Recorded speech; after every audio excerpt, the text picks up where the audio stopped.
nosso Senhor Jesus Cristo, em seu amor infinito,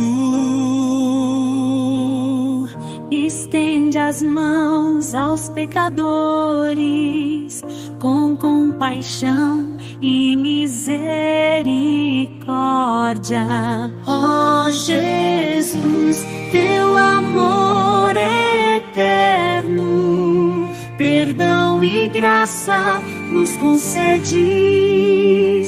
Intercede por nós, ó Salvador, guiando-nos ao caminho do Senhor. Em cada alma perdida, tu vês uma história de redenção.